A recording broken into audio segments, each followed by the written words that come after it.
What's going on, guys? Welcome back to the channel, and today we're going to be going over my in-game Stormclaw build here for Season 3, and honestly, guys, I have had a blast putting this build together, and it's quickly becoming my favorite Druid build for this season, much like it was my favorite build for Season 2. And honestly, I cannot wait for you guys to get your hands on this build to really test it out for yourselves, especially in those high-tier vaults and dungeons. Now, before we get started, I would like to make note that all of that gameplay footage you've seen at the beginning there, I was not running an elixir or an incense. So that is just the raw damage that this build can do in dungeons and vaults as well as with bossing. I also plan on making a how-to video for this build as well because it is a little bit more complicated than Lightning Storm because it does require you to have two different setups, one for dungeons and vaults and one for bossing. Also, if you're one of those people who typically skips the video and just goes to the Mobalytics link, please go down to the very bottom of the front page and read the description. It tells you exactly all the different things you need to replace when you're doing bossing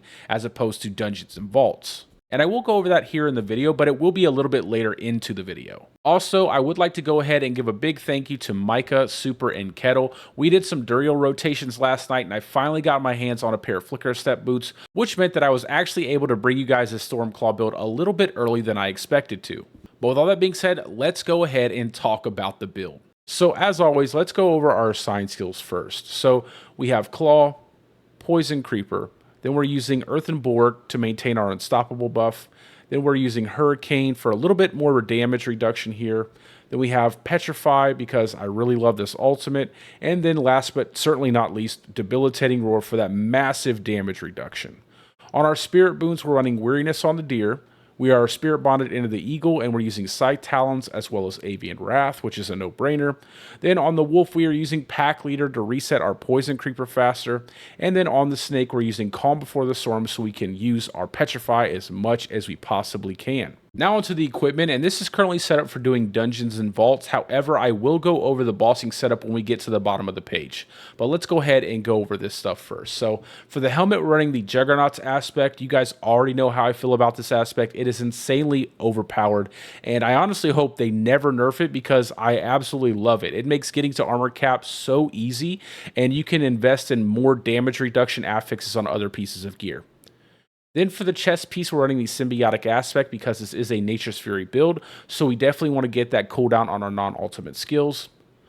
Then for the gloves, we're running the brand new unique for Season 3, the Pangorger's Gauntlets, and I really love these gloves, not necessarily because of the multiplicative damage bonus, but mainly because of the damage sharing aspect of the gloves. It really helps burn down large packs of monsters very quickly when we're running those high tier dungeons. Then onto the pants, we're running T-Bow's Will because we want that big multiplicative damage bonus while we're unstoppable. Then, like I said, we're running Flicker Step on the boots, and that's because we want to really refresh our ultimate as much as possible so we can proc our Inexorable Will Ring and clump all the enemies together and burn them down as fast as we possibly can. And that's what really helps this build shine in high tier in-game dungeons. Then on the weapon, Great Staff of the Crone, Stormclaw build, right? Then for the amulet, we're running the Rapid aspect to really crank up our attack speed. For the very first ring, as I stated previously, the Inexorable Will Ring because we want our ultimate to really drag all those enemies together. Then for our second ring here, we're running the Overcharged aspect, and this aspect is really great for this dungeon vault build here because when we pull all the enemies together with our ultimate and get them all marked up with our Pain Gauntlets, this specific aspect, when it procs, is going to burn those enemies down super fast, so it synergizes really well with this build. Now going over the affixes on the gear pieces, so for the helmet, we want Total Armor, Basic Skill, Attack Speed, Barrier Generation, and Lucky Hit Chance while you have a barrier. Then on the chest piece, we want as much damage reduction as possible. So damage reduction while fortified, damage reduction from enemies that are close to you, damage reduction, as well as I do prefer to have the 3 ranks to Earthen Bulwark on the chest piece. So that way we can generate even more barrier with our Earthen Bulwark. Then on the gloves, I have the affixes set up for when we swap into our bossing setup. So crit strike chance, attack speed, lucky hit chance, and all stats. Then for the pants, if you do not have a T-Bow's Will yet, I did go ahead and put the affixes here. It's basically just more damage reduction and total armor if you need it. Then on the boots, if you don't have Flicker Step, all stats, movement speed, dodge chance against distant enemies, and dodge chance would be my choices.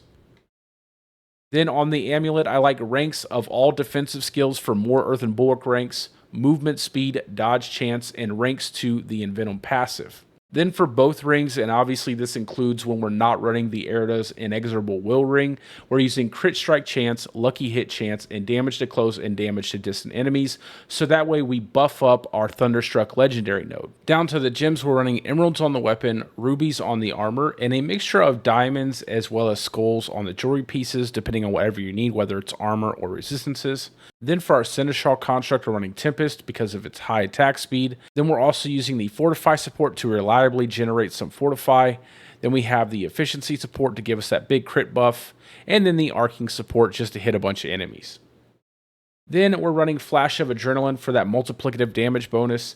And we're using Duration support as well as Tactical support to keep that buff up all the time. And then we're using Safeguard support just for that damage reduction bonus. Then down here at the bottom is a list of all the changes you can make when you're bossing, as well as when you get those unique Seneschal tuning stones. So for bossing, swap the helm for Godslayer helm. Then swap your Erida's ring for Runeworker's aspect because it hits like a truck. Then swap your Poison Creeper into Ravens and then go into Brutal Ravens. Then swap Debilitating Roar and 2 points of Electric Shock, and then go into Howl into Preserving Howl so we can crank up our attack speed even more.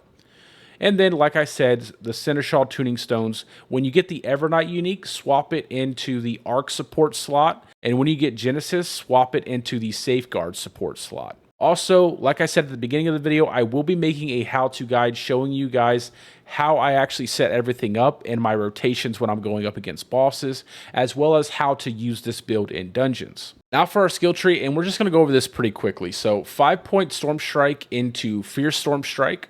Then 5 points Claw into Wild Claw. Going down into our core skill tree, we're just grabbing 3 points Predatory Instinct and then 1 point Digigrade Gate. Moving into our defensive skills, we're going 5 points Earthen Bulwark into Innate Earthen Bulwark for a little bit more damage. And then we're grabbing 1 point Ancestral Fortitude into 3 points Vigilance. Down to our companions, we are using Poison Creeper into Brutal Poison Creeper, but like I said, when you're bossing, swap this out for Ravens and then go into Brutal Ravens. Then for our Wrath skill tree, we're going 1 point Hurricane into Savage Hurricane for the damage reduction. Then for our passive tree here, we're going 1 point Elemental Exposure, 1 point Endless Tempest, 3 points Bad Omen, and then 3 points Electric Shock. After that, we're going 1 point Neurotoxin, 1 point Toxic Claws, and then 3 points in Venom. Down to our ultimate skill tree, we're going 1 point Petrify into Prime Petrify for the extended duration. Then we're using 3 points Defiance, and then 3 points Natural Disaster. And then, like I said, this is a Nature's Fury build. However, I have seen some people asking me questions about Bestial Rampage. Now, in my opinion, it's just not worth it. I don't think the 30% attack speed is that big of a deal, especially because you can get a pretty sizable attack speed increase with an elixir. So I don't really like Bestial Rampage. I don't think it offers anything unique to the build, and I don't think the 30% attack speed is enough to warrant picking this key passive over Nature's Fury, which offers so much more in terms of what it does for your build overall. So for our starter board, we're running Fang and Claw, and we are picking up a sizable amount of magic and rare nodes here. Then moving into our second board, that is the Height and Malice board with Territorial, and we did go ahead and pick up the legendary node Height and Malice because it's insanely good for vaults and dungeons. And then, like I said, Territorial here, but we are going to pick up all the dexterity nodes we can, so that way we can buff this up, and this also will in turn buff up our legendary Thunderstruck node. Then for our third board, we're going Constricting Tendrils, and we also slot in the Earth and Sky glyph. And you'll also see here, I went ahead and picked up some extra resistances here and here, and that's because we're able to reach resistance cap and armor cap pretty easily with this Paragon board setup. Then into our fourth board, the Thunderstruck board, and we are slotting the Werewolf glyph here and picking up all the willpower nodes that we can to buff up that glyph even more. And we are picking up the legendary node Thunderstruck because it is insanely good. It gives us that big multiplicative damage bonus towards our core skills, and that is based off of both the damage versus close and damage versus distant enemy pools of damage. Now for our fifth board, we're running Earth and Devastation with the Electrocution glyph slotted in, and that's just because of how convenient the glyph slot is, and we are going to pick up a couple extra willpower nodes here as well. Then for our very last board, it's going to be Ancestral Guidance, and we are slotting in Spirit here, and we're going to pick up a little bit more resistances as well.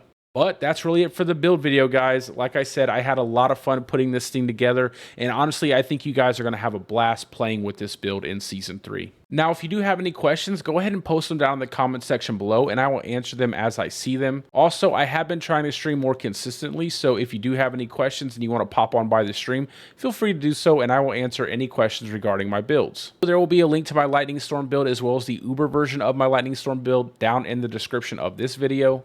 And my hope is to farm Duriel like a madman to hopefully get a Ring of Starless Skies and a Shaco, so that way I can test out the Uber version for myself. And then make a build video showcasing any changes I decide to make once I have that opportunity. But with all that being said, I hope you guys are having a great day or a great night depending on wherever you're from. And peace out, guys. I will see you in the next one.